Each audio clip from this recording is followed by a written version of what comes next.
எனதன்பு மேச ராசிக்கார நேயர்களுக்கு எனது இனிய வணக்கங்க. நம்ம இன்னைக்கு வீடியோ பதிவுக்குள்ள முழுமையா போறதுக்கு முன்னாடி முருகரை மனதார வணங்கிட்டு வீடியோ பதிவுக்குள்ள போகலாங்க. ஓ முருகா போற்றி, ஓ முருகா போற்றி, ஓ முருகா போற்றி, எனைக்காக்கும் முருகனே போற்றி. நல்லதே நடக்கும், நல்லது மட்டும்தான் நடக்கும். ஆரம்பத்தின் அடையாளம் ஆற்றலின் உருவம், அதுதாங்க நம்மளோட மேசம். துணிச்சலோடு முன் செல்றது இவங்களோட ஸ்டைலா இருக்கு.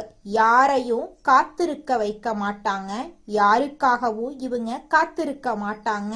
தங்களுக்கான பாதைய தாங்களே உருவாக்கக்கூடியவங்களா இவங்க இருக்காங்க. வெற்றி இவங்களுக்கு ஒரு இலக்கல்ல, அது இவங்களுடைய இயல்பா இருக்குங்க. நம்மளுடைய மேச ராசிக்காரர்களுக்கு 2026ஆம் ஆண்டு ஏப்ரல் 14ஆம் தேதிக்கு பிறகு விசுவ வருஷ புத்தாண்டு ஒரு முக்கியமான காலகட்டமா இருக்குங்க. இது வாழ்க்கையில ஒரு புதிய அத்தியாயத்தை எழுத போகுது. ஏழரை சனியின் தாக்கம், குரு மற்றும் ராகு கேது பயிற்சியால ஏற்படும் மாற்றங்கள், ஒரு பெண்ணின் மூலம் வாழ்க்கையில ஏற்பட போகும் திருப்புமுனை, தொழில் மற்றும் பொருளாதார நிலை, ஆரோக்கியம், ஆன்மீகம் போன்ற பல்வேறு அம்சங்களை பத்தி இந்த வீடியோல நம்ம விரிவா தெரிஞ்சுக்க போறேங்க. 2026ஆம் ஆண்டு ஏப்ரல் 14ஆம் தேதி பிறக்கக்கூடிய விசுவ வருஷ புத்தாண்டு மேச ராசிக்காரர்களுடைய வாழ்க்கையில பெரிய அதிசயத்தை ஏற்படுத்த போகுது. இது ஒரு ரகசிய செய்திங்க. இதுவரை அனுபவித்த கஷ்டங்களுக்கு விடையெல்லாம் கிடைக்க போகுது. கர்ம சக்கரம் ஒரு முக்கியமான புள்ளியை எட்டி இருக்குதுங்க. சனி பகவான் கும்ப ராசியிலிருந்து மீன ராசிக்கு இடம் பெயர்ந்துள்ளார். இதனால மேச ராசிக்கு ஏழரை சனியின் முதல் கட்டமான விரய சனி தொடங்கிருச்சு. சனி பகவான் கர்ம வினைகளுக்கு ஏற்ப பலன்களை அளிப்பாரு. இந்த புத்தாண்டு பிறக்கும் போது சனி பகவான் விரயஸ்தானத்தில் அமர்ந்திருப்பாரு. சனி பயிற்சியின் தொடர்ச்சியாக ஒரு பெண்ணின் மூலமா உங்க வாழ்க்கையில ஒரு பேரின்மை வெளிச்சத்துக்கு வரும்.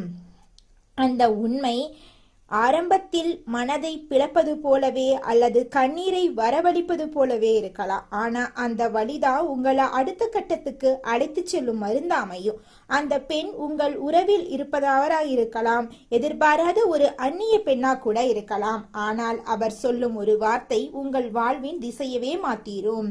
2026ஆம் ஆண்டு ஜூன் மாதம் 2ஆம் தேதி நிகழவிருக்கும் குரு பயிற்சியின் தாக்கத்தாலும் நீங்கள் எடுக்கும் முயற்சிகள்ல சில மாற்றங்கள் ஏற்படலாம். குரு பகவான் கடகராசிக்கு போறதுனால சுக யோகங்கள் அதிகரிக்கும். இது உங்கள் தாயார் வலியுறவுகளில் மேன்மையை ஏற்படுத்தும். வீடு வாகன யோகங்களையும் கொண்டு வரும். அதே சமயம் முதலீடுகள்ல அதிக கவனம் தேவைப்படும். வெளியூர் பயணங்கள் உங்களுக்கு புதிய வாய்ப்புகளை தரக்கூடுங்க. நீங்கள் ஒருவருக்கு உதவி செய்திருப்பீங்க, ஆனா அதே நபர் உங்களுக்கு தெரியாம உங்களுக்கு எதிராக வேலை செஞ்சிருப்பாங்க.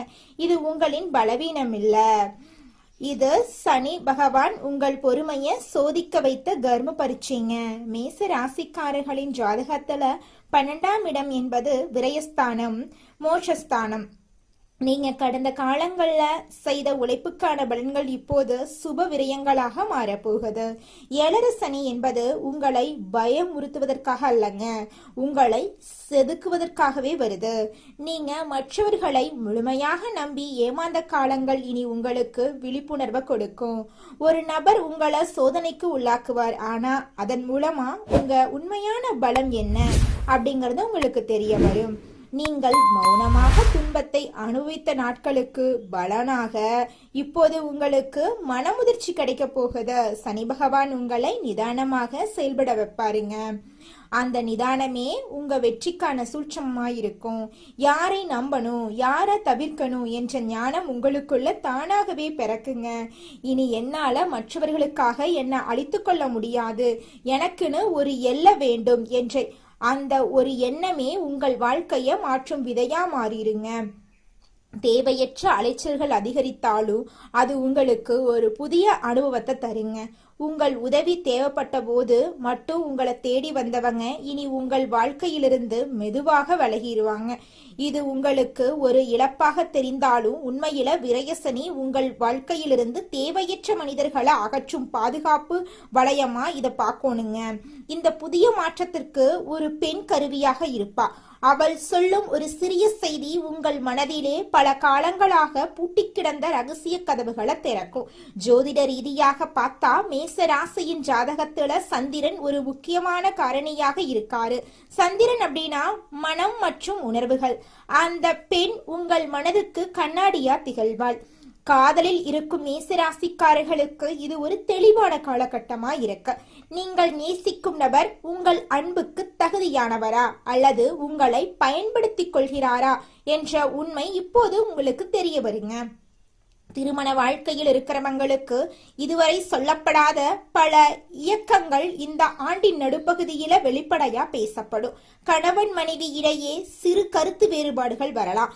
ஆனா ஜூன் மாதத்துல குரு பகவான் 4ஆம் இடத்துக்கு வரும்போது ஏற்படும் ஒரு திறந்த மனதுடனான பேச்சு உங்கள் உறவுல இருக்கக்கூடிய அழுக்குகளை நீக்கவே வருங்க.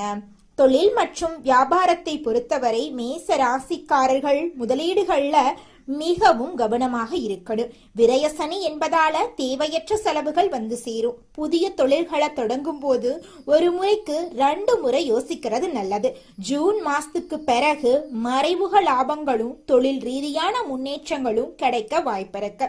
கூட்டு தொழில இருக்கிறவங்க தங்கள் கூட்டாளிகளுடன் வெளிப்படையான தன்மையை கடைபிடிக்கிறது ரொம்பவும் நல்லதுங்க.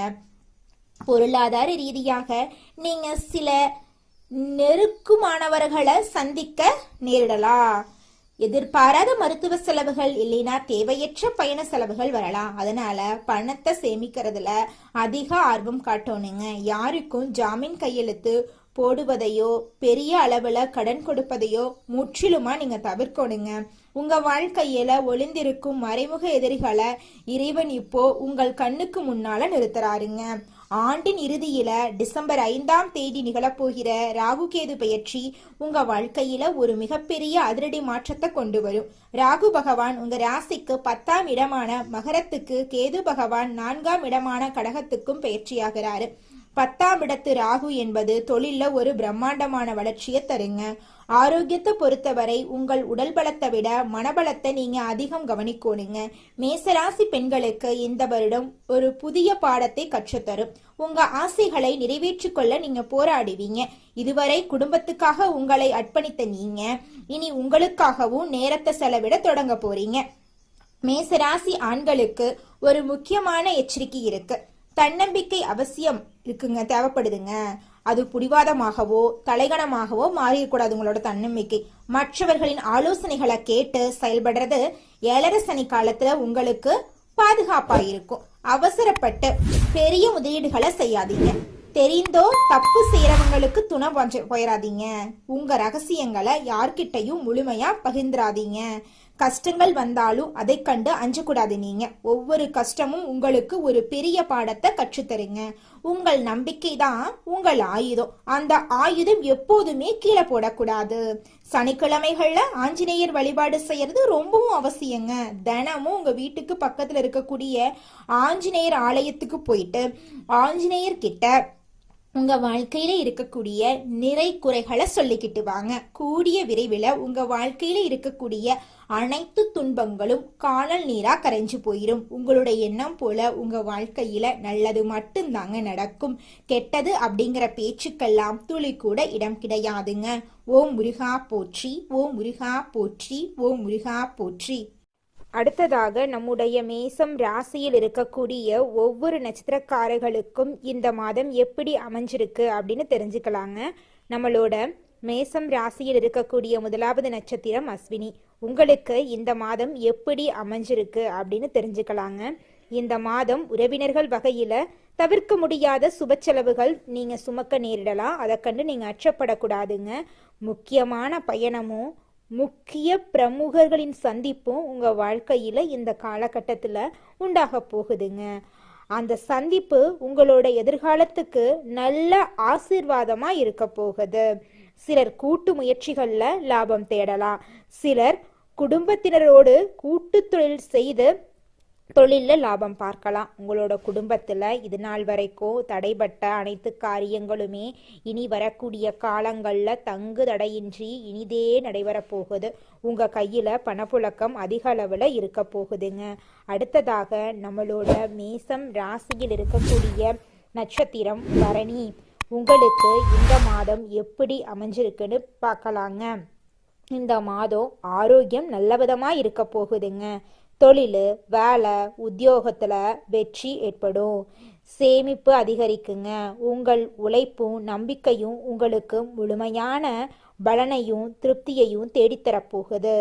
எதிர்ப்பும் இடையூறும் ஒருபுறம் இருந்தாலும் உங்களின் தன்னம்பிக்கையாலையும் தைரியத்தாலையும் நீங்கள் போராடி வாழ்க்கையில் வெற்றி பெற போறீங்க. உங்கள் வாழ்க்கையில் இது நாள் வரைக்கும் இருந்த அனைத்து பிரச்சனைகளுக்கும் படிப்படியாக தீர்வு கிடைக்க போகுது. உங்களுடைய ஆசைகள் கனவுகள் எல்லாமே நிறைவேற போகுதுங்க. உங்களோட வாழ்க்கையே சொர்க்க வாழ்க்கையாக மாறப்போகுதுங்க. அடுத்ததாக நம்முடைய மேசம் ராசியில் இருக்கக்கூடிய நட்சத்திரம் கார்த்திகை 1ஆம் பாதம். உங்களுக்கு இந்த மாதம் எப்படி அமைஞ்சிருக்குன்னு பார்க்கலாங்க. இந்த மாதம் கடமைகளை காப்பாற்றுவீங்க. பொருளாதாரத்தில் பிரச்சனை இருந்தாலும் உங்களுடைய முயற்சியின் மூலமாக பொருளாதாரத்தில் நல்ல விதமான மாற்றங்கள் வரும். உங்களுடைய குடும்பத்தில் சுபகாரியங்கள் நடக்கும். உங்கள் குடும்பத்தில் இது நாள் வரைக்கும் இருந்த அனைத்து பிரச்சனைகளும் இனி வரக்கூடிய காலங்களில் காணல் நீராக கரைஞ்சு போகுது. உங்களுடைய மனக்கவலைகள் மறைய போகுது. மனசுல ஒரு தெளிவு பிறக்க போகுது. உங்களுடைய உடல்நிலை ஆரோக்கியமா இருக்க போகுதுங்க. திருமணம் ஆகாதவங்களுக்கு திருமண தடை நீங்கி உங்களுக்கேற்ற சரியான வாழ்க்கை துணையோடு திருமணம் நடக்க போகுதுங்க. நல்லதே நடக்கும். நல்லது மட்டும்தாங்க நடக்கும். கந்த சஷ்டி விரதம் இருந்து முருகனை வணங்குனீங்கன்னு வச்சுக்கங்க, உங்கள் வாழ்க்கையில் இருக்கக்கூடிய அனைத்து பிரச்சனைகளும் குறைஞ்சு போயிடும். வாழ்க்கையில் அமைதி ஏற்படும். மனசில் அமைதி உண்டாகும். இந்த உலகத்தில் யாருங்க கோடீஸ்வரன்? கோடி கோடியா பணம் வச்சிருக்கிறவங்களா, பிடிச்ச உணவுகளை சாப்பிட்றவங்களா, பிடிச்ச உறவுகள் கிட்ட பேசுறவங்களா?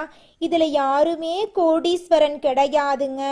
யார் ஒருத்தவங்க நோய் நொடி இல்லாம மனக்கவலை இல்லாம நிம்மதியா தூங்குறாங்களோ அவங்க தாங்க இந்த உலகத்திலேயே சிறந்த கோடீஸ்வரன். அப்பேற்பட்ட கோடீஸ்வரன் ஆகக்கூடிய யோகம் உங்களுக்கு இந்த மாதம் அமைஞ்சிருக்குதுங்க. உங்க வாழ்க்கையில இனி வரக்கூடிய காலங்கள்ல கவலை கண்ணீர் அப்படிங்கிற பேச்சுக்கெல்லாம் துளி கூட இடம் கிடையாதுங்க. இது நாள் வரைக்கும் உங்களுடைய மனசில் இருந்த மனக்கவலைகள் எல்லாம் இனி வரக்கூடிய காலங்கள்ல காணாம போகுதுங்க. நீங்க சந்தோஷமான ஆரோக்கியமான வாழ்க்கைய இனி வரக்கூடிய காலங்கள்ல வாழ போறீங்க. உங்க வாழ்க்கையில சந்தோஷம் நிலைச்சிருக்க போகுதுங்க. எதையும் சமாளிச்சு குறுகிய காலத்துல வாழ்க்கையில முன்னுக்கு வரக்கூடிய திறன் கொண்ட மேசம் ராசிக்கார அன்பர்களே, இந்த மாதம் எதையும் சமாளிக்கும் திறமை உண்டாகும். அடுத்தவங்களோட செய்கை உங்களுக்கு கோபத்தை ஏற்படுத்தலாம். அதனால நிதானமா இருக்கிறது நல்லதுங்க. சொந்த காரியங்கள்ல தாமதம் ஏற்படலாம். சின்ன விஷயங்களால மனநிறைவை அடைவீங்க. எதிர்பாலினரிடம் பழகும்போது கவனம் தேவை. தொழில் வியாபாரத்தில் இருந்த போட்டிகள் எல்லாம் குறைஞ்சு போயிடும். மருந்து, ரசாயனம் போன்ற தொழில்களில் எதிர்பார்த்த லாபம் கிடைக்கலாம். உத்தியோகத்தில் இருக்கிறவங்க அலுவலகம் தொடர்பான காரியங்களில் ஈடுபடும் போது அவசரப்படாம நிதானமா செயல்படுறது காரிய வெற்றியை உண்டாக்கும். எளிதில் மற்றவங்களோட பழக போறீங்க. குடும்பம் தொடர்பான கவலைகள் எல்லாம் ஏற்படும். அதை கண்டு நீங்க அச்சப்படக்கூடாது. குடும்ப செலவை சமாளிக்க பணவரத்து இருக்கும். எதிர்பார்த்த உதவிகள் கிடைக்கும். மனசுல ஆன்மீக எண்ணங்கள் ஏற்படும். வாழ்க்கை துணை மூலமா மகிழ்ச்சி உண்டாகுங்க. உறவினர்கள் நண்பர்கள் மத்தியில உங்களோட மதிப்பும் மரியாதையும் கூடும். பெண்களுக்கு அடுத்தவங்க செயல்களால உங்களது கோபத்தை தூண்டுவதா இருக்கலாம். அதனால நிதானமா செயல்படுறது உங்க வாழ்க்கைக்கு நன்மை தருங்க. எந்த பிரச்சனையையும் சமாளிக்கும் திறமை உங்களோட மனசுல கூட போகுது. கலைத்துறையினர் நன்மை தீமை பற்றிய கவலை இல்லாம எதையுமே செய்ய முற்பட போறீங்க. நட்பு வட்டத்துல நிதானமா பழகிறது நல்லதுங்க. உற்சாகமா இருப்பீங்க. டெக்னிக்கல் சார்ந்த துறையில நல்ல பேர் உங்களுக்கு கிடைக்கும். அரசியல் துறையினர்களுக்கு எதிலுமே வெற்றி கிடைக்கும். செயல்கள்ல வேகம் உண்டாகுங்க. புத்தி சாதுரியத்தால அறிவும் திறனும் அதிகரிக்கும். எதை செய்வது எதை விடுவது என்ற மன தடுமாற்றம் ஏற்பட்டு பின்னர் நீங்கிருங்க. எதிர்பார்த்த பணவரவு தாமதமா உங்க கைக்கு வந்து சேருங்க. திடீர் சோர்வு உண்டாகும். மாணவர்களுக்கு கல்வியில இருந்த போட்டிகள் குறைஞ்சு போயிரும். எதையும் அவசரப்படாம நிதானமா செய்யறது தாங்க உங்க வாழ்க்கைக்கு நல்லது. குலதெய்வம் எங்கேயோ இருக்குது, என்னமோ இருக்குது அப்படிலாம் நீங்க நினைக்க வேண்டாங்க. நீங்க எங்கிருந்தாலும் ஒரு தீபம் ஏத்தி வச்சு அந்த தீப ஒளியில தெய்வங்கள் இருக்கிறாங்க அப்படின்னு நினைச்சு வழிபாடு செய்யுங்க. குலதெய்வமே தெரியாவிட்டாலும் வீட்டில் தீபம் ஏற்றி வச்சு ஏதாவது ஒரு நல்ல நாள்ல குலதெய்வத்தை நினைச்சு வழிபாடு செய்யுங்க. குலதெய்வ வழிபாடு குலம் காக்குங்க, குலம் தலைக்கும். முதல்ல குலதெய்வம், அப்புறம் இஷ்டப்பட்ட தெய்வம், அப்புறம் உங்களுக்கு விருப்பப்பட்ட தெய்வங்க. எந்த கோயிலுக்கு போனாலும் என்ன பண்ணாலும் ஏற்றமில்லை அப்படின்னு நீங்க சொல்லுவீங்க. தினமும் எந்திரிச்ச உடனே சூரிய பகவான நமஸ்காரம் பண்ணுங்க. அவங்களுடைய அனுகிரகம் இருந்தா போதும். மற்ற கிரகங்கள் எல்லாம் சாதகமா இல்லைனா கூட பரவாயில்ல, அந்த சூரியனுடைய பிரகாசம் உங்க வாழ்க்கையவே பிரகாசமா மாத்திருங்க. அந்த வெளிச்சம் உங்களை வந்து சேருங்க. உங்க வாழ்க்கையில் இருக்கக்கூடிய கண்ணீரெல்லாம் கரைஞ்சு போயிருங்க. உங்க வாழ்க்கையில மேலும் நல்லதெல்லாம் நடக்க நீங்க செய்யக்கூடிய பரிகாரம் என்னன்னு பார்த்தீங்கன்னா, உங்க வீட்டுக்கு பக்கத்துல இருக்கக்கூடிய கண்ணு தெரியாத குழந்தைங்களுக்கு உங்களால முடிஞ்ச உதவிகளை செஞ்சுக்கிட்டு வாங்க. உதவி செய்யணும் அப்படிங்கிறதுக்காக நீங்க லட்சக்கணக்கில் செலவு பண்ணணும் அப்படிங்கிற அவசியம் கிடையாது. உங்களால முடிஞ்ச அளவுக்கு ஒரு பேனா வாங்கித்தாங்க, ஒரு பென்சில் வாங்கித்தாங்க. இந்த உதவியை செய்யறதன் மூலமா உங்க வாழ்க்கையில நீங்க செஞ்ச பாவங்கள் எல்லாம் குறைய போகுது. உங்களுடைய வாழ்க்கையே சொர்க்க வாழ்க்கையா மாறிடுங்க. நல்லதே நடக்கும். நல்லது மட்டும்தான் நடக்கும். நன்றி, வணக்கம்.